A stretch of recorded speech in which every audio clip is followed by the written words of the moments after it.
Welcome back to Dignitas Academy versus 100 Thieves Academy, where Dig is hot off a win over Cloud9. Yeah, you heard it here. You heard it right. And they are feeling good. They need some wins as well, as 100 Thieves will still be sitting in third with a loss. So Dig really needs to buckle down here and find what will get them to the Nexus. They really do. They're in the same position that IMT was in the earlier game that we just saw. They need to get that win in order to catch up, which would make them 2-0 on this week, which would be a pretty good week to end their regular season run. Whereas 100 Thieves did lock in that playoff spot with that win yesterday, moving away from that ever so dangerous 9-win spot into the 10-win round. The double digit was all you needed to show to be safe here. And I think that for Dignitas, well, this might actually be a pretty difficult matchup because 100 Thieves has looked pretty darn good, especially once Kenvi has come in. And that is just bonkers to imagine that the 100 Thieves roster has gone through 3 iterations in this split and is still making it into the Academy playoffs in the form that they are. I mean, Crumbs, is it even just this split, right? We saw last split changes and other split changes where it was someday and then other things, but they always find a way to make it work. That they find a stride, whether it's halfway through or not, get themselves into playoffs, and then look like a team that should have been always contending for it. So it's very interesting to see what works behind the scenes for them, and results on the Rift continue to show. Kelsey working some magic there with the Academy roster. But there are some returning players that I think have had plenty of experience that are just about cresting those zones where are they LCS ready? Are they not? You know, you've got guys like Fake God, players like Soligo that have been really stepping up lately. It'd be curious to see what happens if you put him into the LCS once again. We saw what that looked like the first time around. Clearly not ready. But the hype plays that he's been making when Kenvi's been on the team, I think just makes it so that this is a player that really needs a different kind of jungler to pair him with so that we can get the most out of him. But this is what they have been looking like when they're playing champions like Lee Sin Syndra, just a really deadly 2v2 combo. He is all over, always trying to create opportunities. And like I said, maybe we'll see a Lee Sin, and maybe we will today from him. Really always in the right spot at the right time, understanding where the pressure is and making the plays. I mean, to me where it starts is this is someone that is playing Youmuu's Lee Sin. That should tell you. If you're playing solo queue, I mean, this is Youmuu's Lee Sin. Just wrap your... That is the most solo queue stomp build you could possibly imagine, and he made it work. So clearly this is a player that had a lot of mechanical skill that was scouted from how well he was playing these carry junglers and is having a relatively easy time translating those into wins against Academy teams. So there's a big promise here for Kenvi if the team can continue to play lanes that just set him up, because you don't need to play support champions. You just need to play lanes that allow him to go into the jungle, that have CC, that he can just show up and very quickly get a gank and leave. And that kind of efficiency just makes the whole team much faster in the early game, which is one of 100 Thieves, both Academy and LCS's style that they're leaning into. Win hard and win early. Absolutely. And Dig here, so much veteran status, that understands how to play under pressure, that knows what they need to do in situations where it comes down to the line. The top half of the map understands that completely. You know, Asta and JJ having their share of games now to understand what it means, and needing this game and the rest of the day to play out in their favor puts a little bit more pressure on them. So they're going to need everything here, every ounce on the Rift to make this one work. Hopefully they didn't use it all against Cloud9 yesterday, and they'll be coming in here strong with momentum.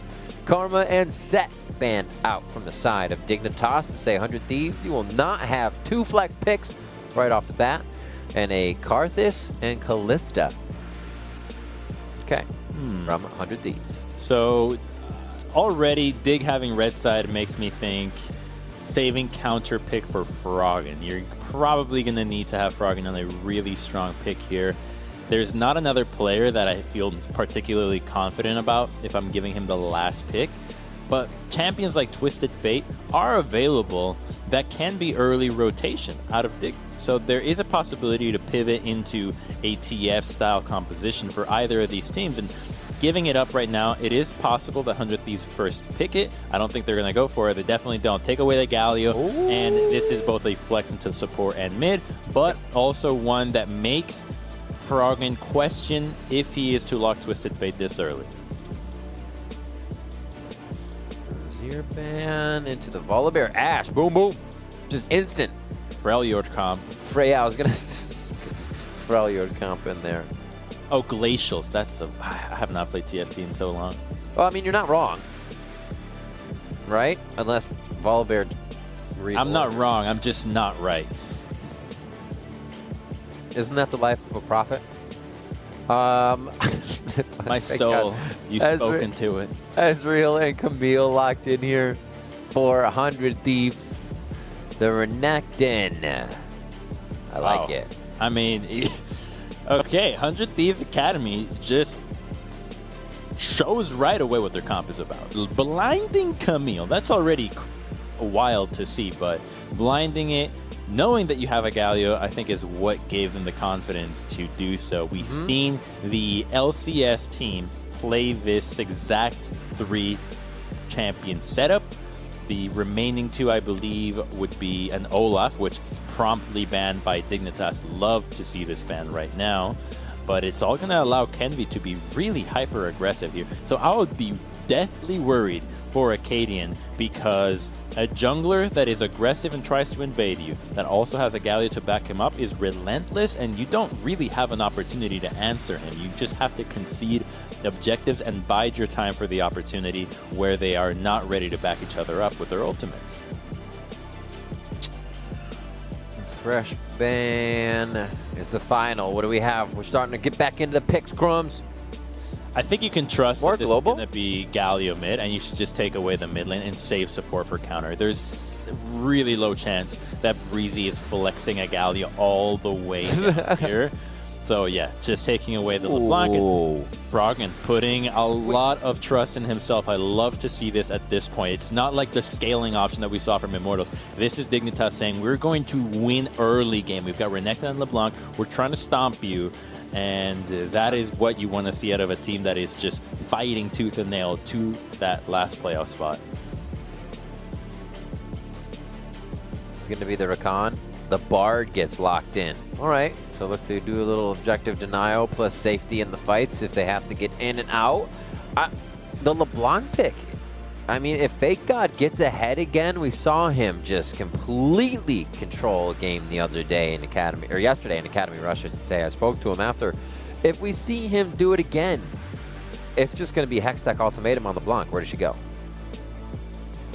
She goes back to the Shadow Realm. She goes back to the mountain, anywhere but in Summoner's Rift. Risky. I like what you said, though. Froggen putting a lot of agency on himself to try and control this game.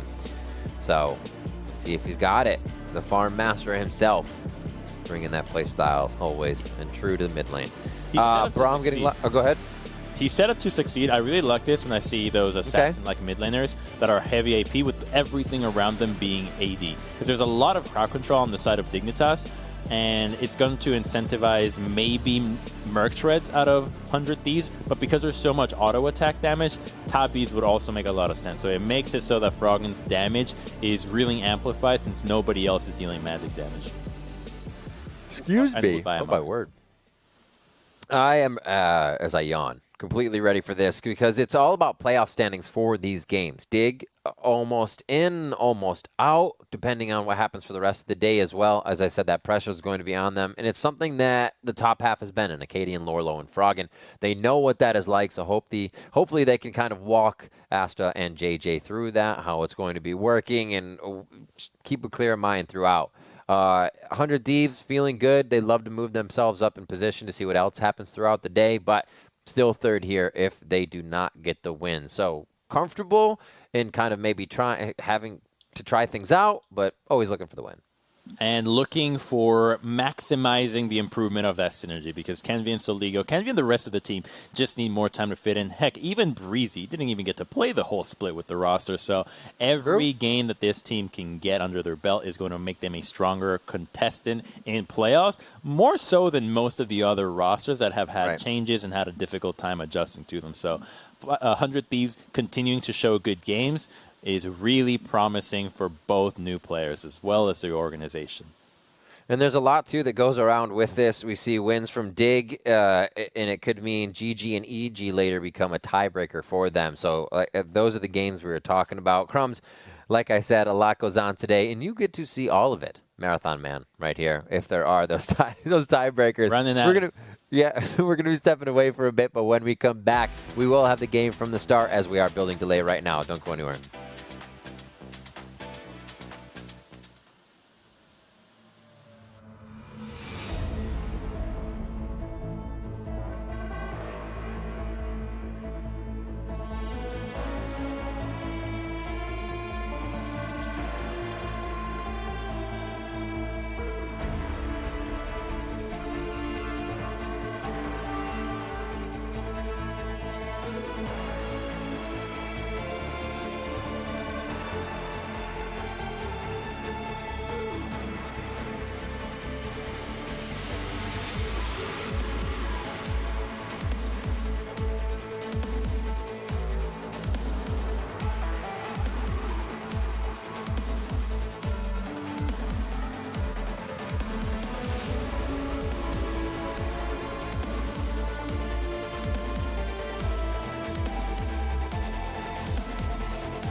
Welcome back to the last week of the regular season here in Academy. Ribbon Crumbs ready to bring you a few more games before Pastry and Crumbs becomes a thing.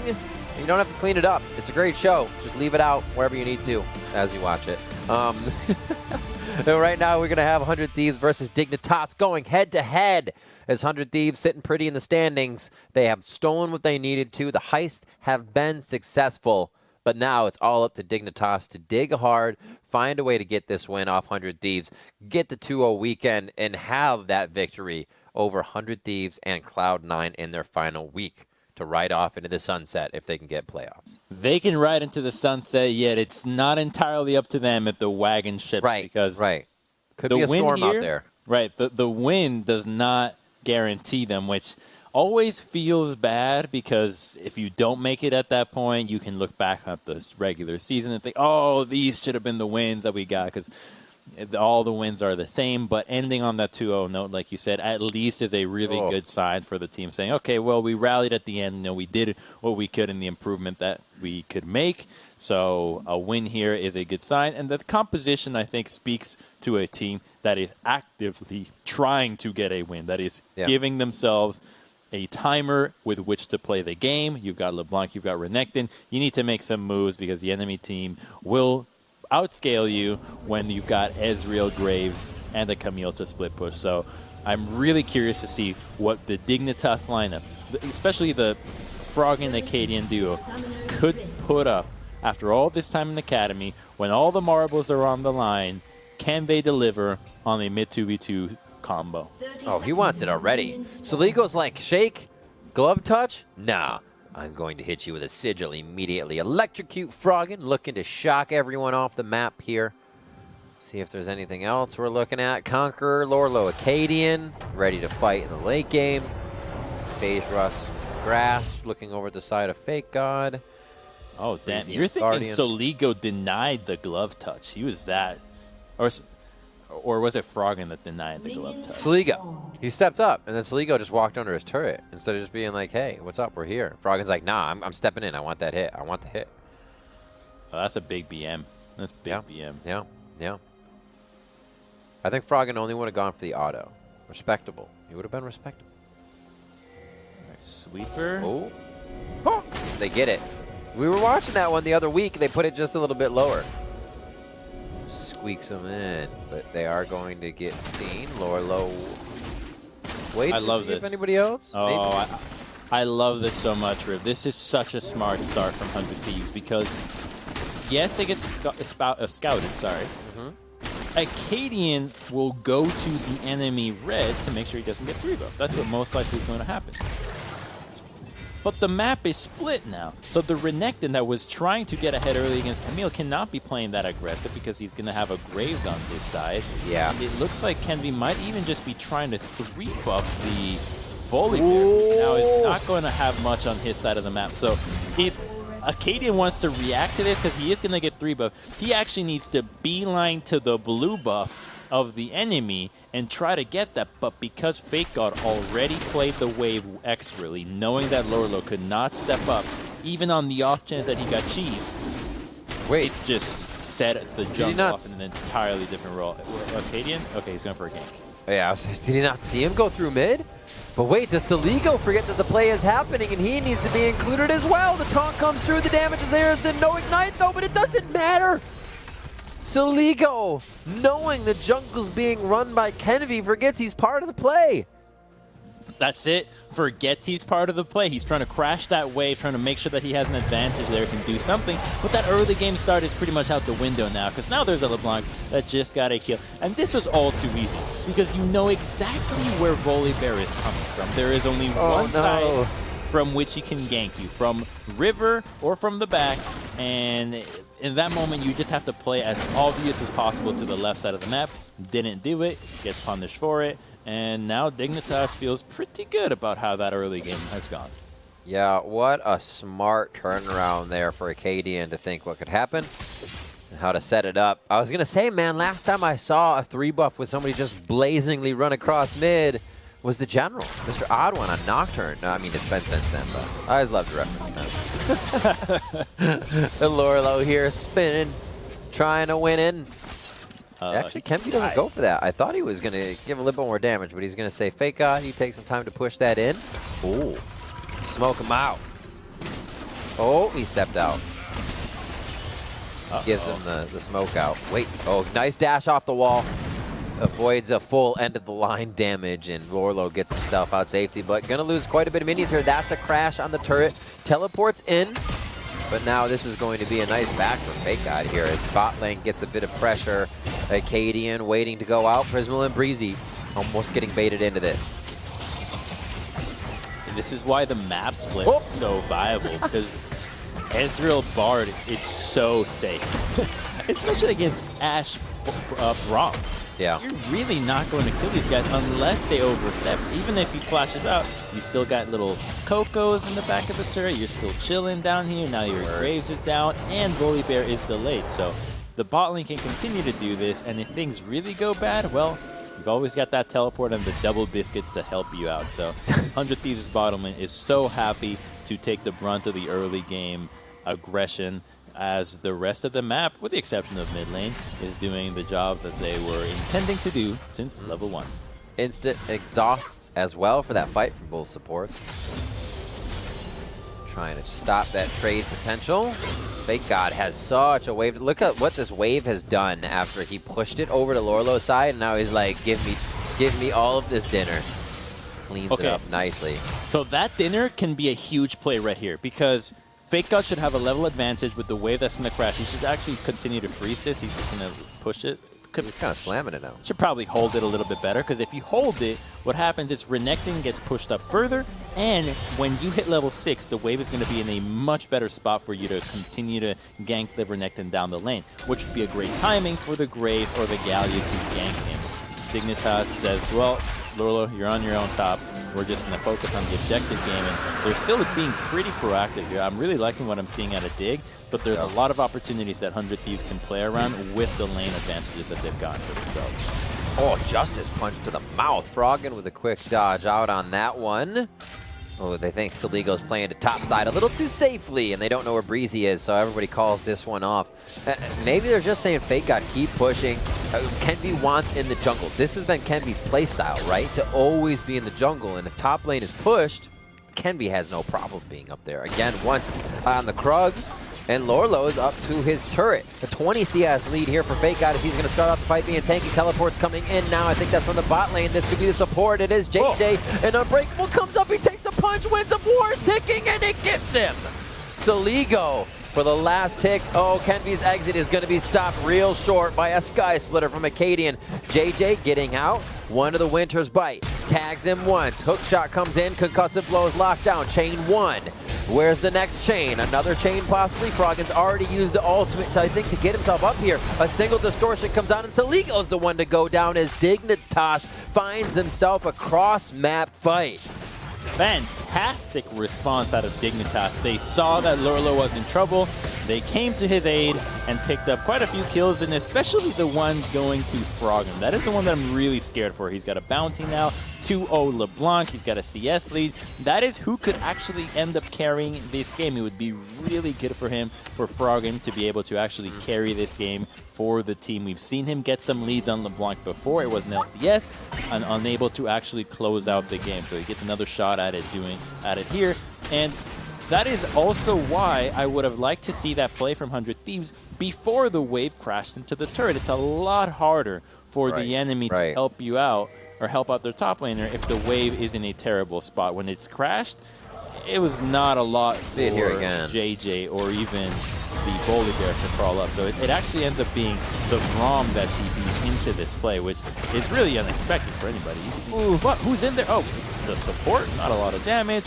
And then they get a little bit greedy, thinking, maybe attack JJ. And Acadian picks it up with Froggen on the backside. I love his decision to just prioritize the auto attacks. You know you need to just get that Rom stunned, line up your chains real easily, and then Soligo gives his life for his top laner. A real bro move. Also, Kenby escape path there. He was just felt comfortable to go in the jungle. It's like, I'm going to fight more. Oh, wait, fight's over. The other team's actually rotating, right? So, get himself taken down there. Overall, 3-1 here for Dig. After a bit of a scuffle in the top side, Froggen 2-0, exactly where he needs to be. We saw that LeBlanc come out, and I'm sure it put a smile on quite a few faces of fans of Dig and just fans alike. We'll see what he can continue to do on it. I expect to see that CS start catapulting as he starts stealing Raptors and taking everything he can to become true form Froggen. Looks like mid lane's going to get pushed in here, and they're going to go for Rift. There's a lot of squishies on the side of 100 Thieves. LeBlanc can have a real good time this game, and Dignitas is doing it pretty exceptional for how things were looking in the early game. They've gotten Dragon Control. They're now on track for a Herald. Kenby is fine. Oh, wait a minute. Oh, double distort. Oh, he gets the chain on the fadeaway. You gotta be kidding me, Froggen. Wow. Oh, man. This is the LeBlanc that we were worried about. He is delivering, and 100 Thieves doesn't have an answer. Right now, they don't know what to do with how strong Froggen is. If he can just do that in front of 3 people. Oh, my word. Who's to say it's not going to get worse? Get no respect.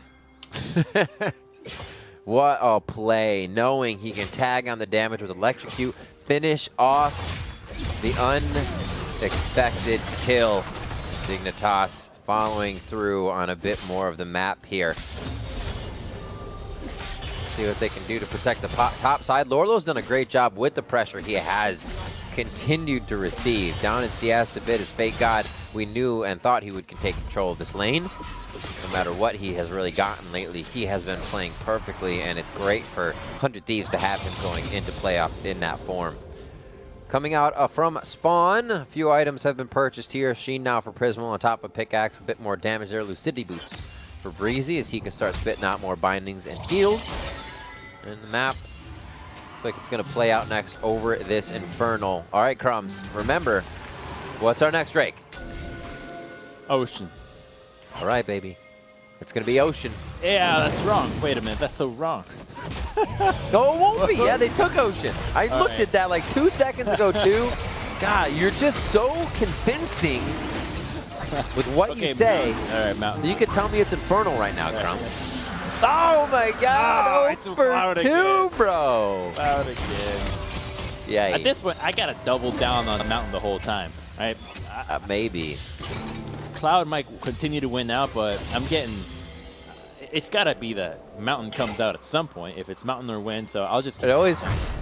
Whenever someone brings up an answer like that, it reminds me of an old episode of Boy Meets World where his friend would be like, Thomas Jefferson!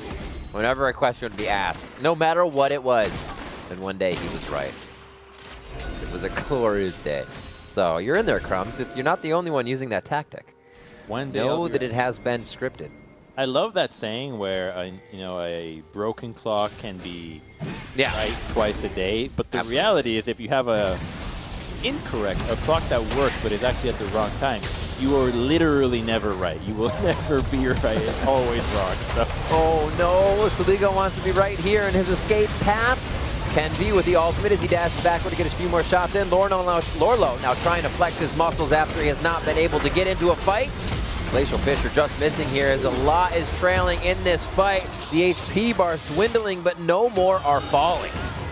And the True Shot Mirage back from Prismal here seems to cancel this one out as Dignitas will go for mid-turret. A really chaotic fight here, Crumbs, as Dig tries to get control over mid lane and takes a plate for themselves. Rift Herald still stands within this fight as Acadian went down pretty quick.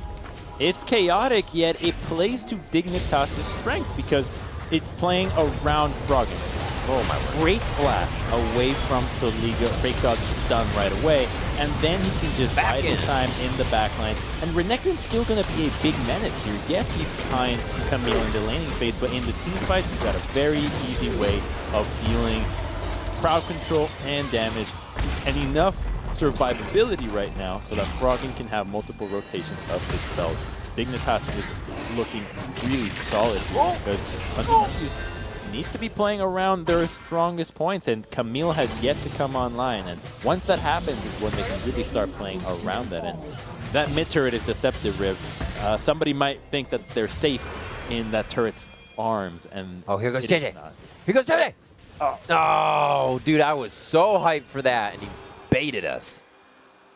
Have you ever tried that and then you die because it takes 3 shots? Oh my, yes. I can't say no. Everybody's done that. Everybody. Unless you haven't played the game. I guess there's a way out of it. Bot lane. Froggen's like, who's going to come out Soligo? If you do, I will pop you. It looks like they're just going to go mono for now. Froggen quick clears the wave with a distort in, as we can see on the minimap. Luden's for him, so his wave clear becomes exponentially better too. Proto belt there. Soligo can pretty much match on Galio. Great wave clear. And we're just waiting for kind of core items for the top laners. I feel like we're so far into this game and we're only seeing a few core items, but we're not. It's because there's been so many little plays, little nuances of level 1s, and then the fights in mid lane that have done so much with the dives and the spellbook support switching to the top lane. So the teams they're awake. They're ready to play. No one's really getting caught sleeping. Awake here. Or are they woke? Awake. I don't know. I don't know if they're woke yet. That's not one of my favorite words because I really don't understand it too well. I try not to say it. I got you. Lorlo. Oh. He stays alive. Oh, Lolo! Oh my god. For a second, I thought that was not his arrow. Just the play. As a play-by-play, you're ready to just call the best thing that you're seeing in front of your eyes, and it might be the play for Lorlo. It's called. Meek's going to get a good heal on him. Tempered Fate comes down, and they're just looking at their food here before they cut him down. That is Lorlo finally falling after he's been absorbing so much pressure. It takes 3 to drop the croc. And now it will be the turret in favor of 100 Thieves. They seem to be controlling the map ever so slightly here. And it is going to be 100 Thieves, with better potential to take down these turrets. Froggen can only do so much with his little wand. I love it. I love seeing 100 Thieves go for that play. Yes, you are losing the 1v1 matchup between Soligo and Froggen, but Froggen's really fed. As long as Froggen is not following your other plays, you're going to be fine. Continue to play around Fake God, and Lorlo will go down easier and easier every single time. I mean, he's so far behind in his build. In fact, it was the Toppies that really allowed him to survive this long against the double AD jungle lane combination. But Fake God will be the carry for this team. We were talking in Champion Select. What does LeBlanc do if she gets ulted by the Camille? Nothing, really. She just gets to sit there and die, especially since she won't be building Zanyas anytime soon. But the objective control is still there, and putting 100 Thieves on Soul Point this early on is a big deal. Normally, I would not think much of these drafts, especially Cloud Soul. But Cloud Soul with Renekton LeBlanc, Volibear, I think is a really big deal, especially giving LeBlanc less cooldown on that ultimate when LeBlanc is the primary carry is a really scary thing. For a second, with all of them on cooldown, I was like, all sweepers, but they have 3 sweepers on the side of Dig. So really trying to create options right now for Froggen, so he can just be coming out of the woodwork every time, making sure he's safe on the bot side. If there were any wards, it would create a wall of safety for 100 Thieves. Froggen can create opportunities from the fog. So waiting for all those to come back up. Oh, my pink wards too. Intentions in the inventory here of Dignitas is they're going to be out. Let's see if they put these pink wards in places that are secured, places they can protect, or if they're looking for 100 Thieves to sneak into the jungle for wards of their own. Still 2.5 minutes away from our Rift Herald. I'm sorry, Baron. So it is ward wars. Could sneak it. They do have the tools to do so, but I would not advise it. It's really rare for a team to have an Ashe and not be on top of that. It's just so easy to chuck a hog shot out if you're a little concerned at some point and make sure that it's not happening. So 100 Thieves just needs to make sure that you continue to play around Fake God and now not give up that soul. So they actually need to fight before that objective goes down. And I think Dignitas can just continue to pick on Soligo here. Yes, he's running Exhaust and a heal, but when you've got a Volibear, there really should be no place where the Galio can feel safe. And now a back collapse might on these 300 Thieves members. Yeah, it looks like they gave him something else to think about real quick. Froggen over the wall. Breezy's going to take a huge chunk of damage. There should be a follow-up here. Exhaust goes down immediately, but it's almost after the damage as he heals himself right fast. Temper fade out, and Kenby, that's going to be a rough one. I like the shot, though. It's very cinematic. Just throws out the ultimate onto all the members of Dignitas. Kenby goes down. Froggen at a 400 gold bounty on this LeBlanc pick. Almost the highest CS in the game as he's just outdone by the marksman of 100 Thieves. 150 gold bounty onto Asta. So 100 Thieves do have gold that they can just scoop up right now that would probably complete a few core items. We'll see how they start to play now. If Fake God can get a split push down, get away from the team, and start to spread Dig thin. He's already working on top. He's doing a decent job right now, and I think he's going to be going for that TM at Hydra build right now. I don't think he's rushing the Death Dance just yet. It is a really powerful build. Yeah, Tiamat comes out from the Camille, but you saw what happened with Dig when they were playing around Froggen.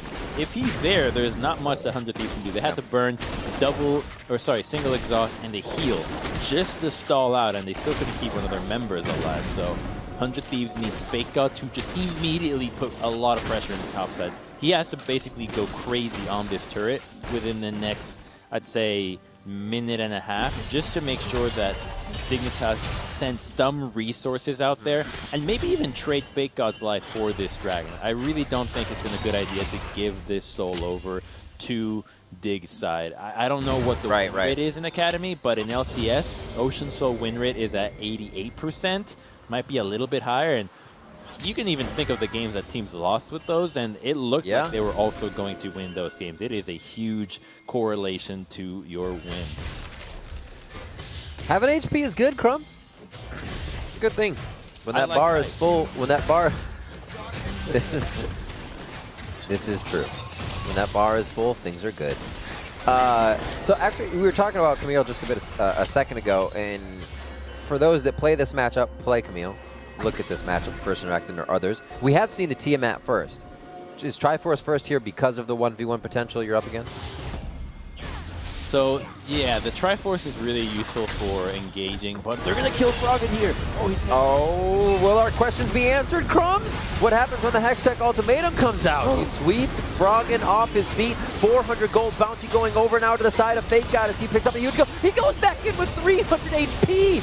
Oh, Saligo's going to try to finish it off. Winsmore comes in. The adaptive field is there for Fake God as he dives in again. And a Justice Punch coming in once more onto Dignitas. Fake God a sliver of health. So is Kenby. This is insane from 100 Thieves that they're not going down and just microing themselves in and out. Acadian is forced to run back to his den alone. They're going for Baron. They're going for a giant win here. Oh my god, 4 kills, a Baron, and I also think they're going to be able to get that dragon off of that. They just turned this game around, and that might just be the end of Dignitas' playoff hopes right there. The moment Froggen went down, the sneaky plays, what you thought was mission impossible, coming in from Fake God. Froggen looking across the wall, chains and the like.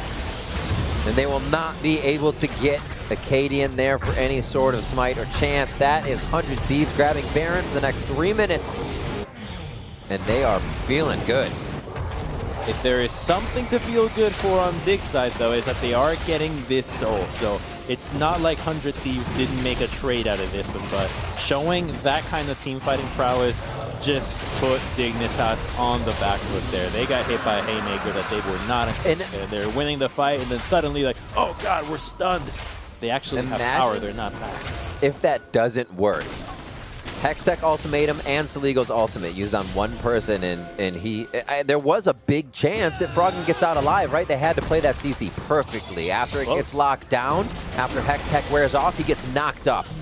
And then you have to know that clone's in the area. They followed the right clone out, going under the turret. A quick kick from Fake God and his precision protocol. Just disgusting. Really well played by 100 Thieves to make sure they had that window of opportunity. Looking towards mid here. The wave clear for Dignitas is Asta. He needs to be there, right? Lorlo's got to put himself in a pretty scary position to get up on those minions if he does get there to clear. And now multiple lanes being pushed by 100 Thieves. That's a point where Fake God has started building his Tiamat too, so it gets even more aggressive there. Well, Fake God is now going to be on his own lane. Yeah, fairly absolutely. Soon. Not a lot that they can do. They actually have to guard wherever Fake God is now, as long as Soligo is somewhat close, because they could just pull that same move on other members of Dignitas, and they'll still go down. There's been more damage on these two members, and now Fake God gets to go to the top side of the map, do the same there. They're just taking all the gold they can get, trying to maximize the advantage that the Baron gives them so that they never have to deal with the earlier struggle days of a LeBlanc just murdering anybody in the side lanes. Oh, whoa, the kicks coming in that proc. One after the other. These turrets aren't lasting long. Arrow comes out. Oh, Soligo Justice punches to catch it. I'm going to say he did that on purpose. That was gross. He's like, let me just put myself in front by going backwards. Wow. So stylish, right? Wow. Get a replay on this one. Play again. So Froggen did not stand a chance. The ultimate came in right away. TP's fairly quick there. He dies instantly. And then the Justice Punch timing on the TP I thought was incredibly impressive out of Soligo. So many times player mistimed that. And then he sees that the play is still available because he knows that Fake God's second part of Precision Protocol is coming up. He just needs to keep the Renekton down. He then goes in thinking maybe he can get an instance of the shield from going in. It was down, but it didn't matter at the end of the day. The rest of the team was there to body block and all the damage that they needed. What a heck of a fight. Look how much gold 100 Thieves has picked up. Bounties all in their favor now. Tempered Fate comes out as Dignitas is afraid to almost be in their own jungle here. The wards getting placed and replaced as they're being maneuvered around by the power of 100 Thieves. Soligo with Ignite out. He was ready to dive into a fight and burn someone down immediately. Everybody's feeling good here, rolling through on 100 Thieves. And they want to keep the split end strong. Dignitas, again, playoff hopes in this game. They do have soul. They can move quick. But can they move quick enough to get away from these engages, the windows that 100 Thieves are finding to get these fights? Yeah, they can't move out of the Camille ultimate. That's one area where it doesn't matter how fast they are. They're still locked in. They are looking for Ash. I mean, look at how far back he's playing. I think he knows that that ward is there and that somebody is looking for him. So the whole Dig squad just really giving a lot of respect to the vision that 100 Thieves has of both the lanes and the jungle. They're slowly cleaning things up. And despite there not being any tier 2s, just making sure that Dig understands that this jungle belongs to the Thieves is the first step in closing this game. That's true. It's really tough to take it back, though. Knowing that Breezy is going to try to even be on the front line now. They have a few mistakes they can make or tempt you into just to get that engage, and Soligo is going to be right around the corner. You talked about kind of the clock that Dignitas put themselves on here with the Renekton, with the LeBlanc, and they were very much so on time with that LeBlanc. But the pressure Lorlo faced really set him back, did not allow him to be the bully he needed to be. And Kenvi, like you said, Kenvi split the jungle early, and he kept pressure on the top side of the map to make sure Dignitas couldn't use this comp right. Despite Acadian finding that gank on mid, the damage had already been done from that split by shutting down Lorlo. True. And I think that's really where teams have a hard time when they pick the Renekton, because no one ever picks Renekton for, hey, I want you to play weak side. I'm giving you Renekton. That's really not the case there. Right. You're trying to get an advantage, and they're hoping that the Renekton could do something into Camille. After all, Camille was taken in an earlier rotation. They had the response to it. They just did not anticipate that that was going to happen. In fact, I go even farther as to say that Acadian was planning on pathing to the top side, because he started on blue buff all on his own, hoping to finish his route in the top side of the map when Renekton has a few levels, and then you can kill the Camille. Yeah, that was all kind of mucked up there in the beginning for him with the way it can be pathed and just the way it played out. Interesting to see, you know, the fact that Cadian finds that kill, and we still see how much it played out in affecting the map, that Kenvi had control over all the buffs. And then eventually the lanes. We always saw Fake God pushing. Even that time he had an abundance of caster minions on the side of Dignitas' side. He still pushed that wave through right at his turret, made sure there was pressure onto Lorlo. Again, they ganked him after that. So 100 Thieves have definitely had an agenda the entire game. Now it's to go to the back line. Asta's going to be the target. Froggen on the edge, looking for Prismal. Only going to be half, not even half his HP as the heal comes in immediately. Now to Dignitas. Can they retreat from this fight? Lorlo almost going down. JJ's about to fall. Winds of War could take down Asta, but he skirts out to the right. It's a magical journey, Crumbs, and everyone's going to be taking it this time on 100 Thieves as this heist goes right. That was such a quick engage from 100 Thieves, and I think they could just end the game here. It's only Froggen. He doesn't have enough HP or mana to stay. Where are they going to go for? No. Oh, play it safe. There's a Renekton here. No need to rush it because you also have Elder and Baron. Had they actually tried to rush it and lost that fight, they would have given up too many objectives. It is way safer to go for this play. And knowing they have Cloud, if you try to run away, that's probably not going to happen. Not at all. That's what happened to Asta. He could not run away from that whatsoever, because Fake God came out of nowhere. We hadn't even seen him grouped up for a kind of play just yet, and the Ashe couldn't stand a chance. It almost looked like the rest of 100 Thieves was a little bit too far to follow up, but the range is actually pretty insane when you consider Graves' ultimate, Ezreal ultimate, and even Bard's ability to traverse a distance. It's a really big deal. This is a Hail Mary play out of Dig, but it is scouted. They have a Elder opponent to face, and it looks like they're just simply choosing their burial ground as they put their last fight at the Baron. Oh, what a hit. They all space out on it so they can fight. Nicely done by Dig. Hopefully they can retaliate enough here to keep themselves alive. That's going to be one going down. Soligo falls. He's the tank. A kill comes back from Tenby. And now they've traded 1 for 1. 2 for 1 as Fake God falls. Still, they want it. Prismal's on the front, firing out the Mystic shots as Breezy may get locked down, but the chain disconnects. And we're in a 3v4, Crumbs. 100 Thieves is pushing the back. Prismal's over the wall! He gets hit back. JJ tries to lock him down with a Winter's Bite, and they're going to lose Acadian. That's Asta going down now. 100 Thieves is just barreling through. JJ gets a kill there. Froggen's going to fall as well, and Prismal comes up gigantic. They have the Mikhails. They have heals from Breezy. So the fights, the chance for Dignitas to think that's the killing blow for Prismal is faked out and baited. What a play. What a smart move by him. Not only is he a tank, first of all, Frozen Fist and the Death Dance, had the Zanya, had the Elder, and they're going to put an end to Dignitas' summer run rib. 100 Thieves finish at 11-7, and Dignitas' last game of the split ends here. Keeping Lorlo on the base. 100 Thieves move themselves to 11-7. TSM 11-6 right now in the standings, depending on how their day goes. They'll play Liquid later in the day. Should find themselves a win there, but unfortunately for Dignitas, a bitter ending for them. We've seen the teams that have tried to keep themselves in today failing under pressure, but having decent games, just not getting the stride and the compositions they have brought to the table. It was a single play from 100 Thieves that turned everything around. It was looking so good. Oh, it was. Blanc was carrying, but then Camille and Galio joined forces. It was what 100 Thieves drafted at the beginning of the draft, showed it very eagerly, and we see why. It is darn strong. Absolutely. So we are going to be stepping away. We have Golden Guardians Academy facing off against Evil Geniuses Academy when we come back with Pastry and Crumbs. Don't go anywhere.